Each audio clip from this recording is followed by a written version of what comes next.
eternity, but they have to be steered by honesty and authenticity. You can't fake relationships. Sooner or later, the truth will come out. But relationships that work, they really last for eternity.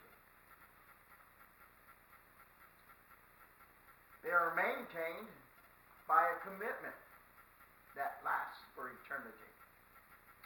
You know, whenever you stand before a minister and you're exchanging vows, those vows are not just taken before the minister. They're taken before God. And in exchanging those vows, you say, you know, as long as I shall live. Friendships are the same way. It's a commitment that will last for eternity, if it's a true friendship. And the only way they can stay true, as well as test of time, is based on God's love. Is God the center of your life and the center of that friendship? Same way with the marriage. Is God the center of the marriage, of the home?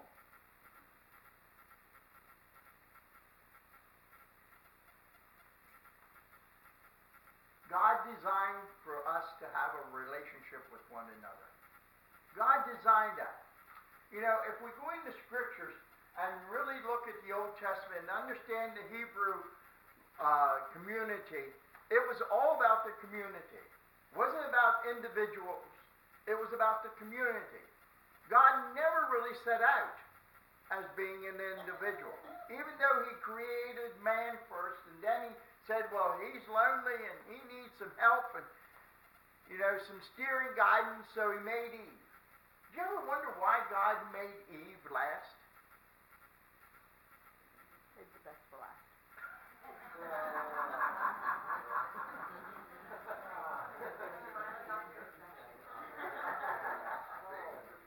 The only thing we know that God used was a rib for man.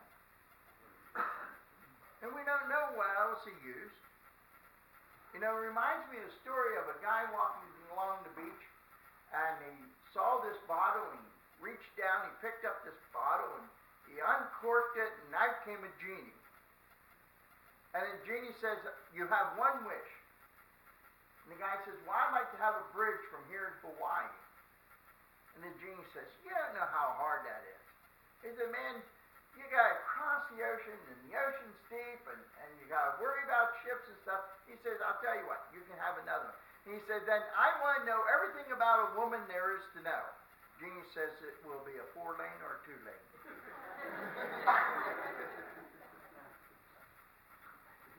But God designed us to have relationships with one another. And real relationships is what the church should be about. Relationships. Not about me as an individual, but a relationship with others. God loves community. And if we go into the Old Testament and if we study the Old Testament, every time someone sinned within the community, it affected the whole community. And we think that we're individuals, we're Allens and so forth. My friends, we're not. No man is an Allen.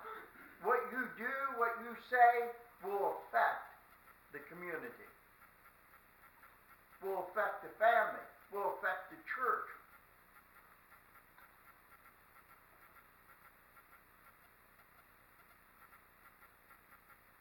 The church is built on relationships. And that's what God is all about. The Bible is full of stories about people who have relationships with one another and with God. I'm going to focus today on fellowship, friendship,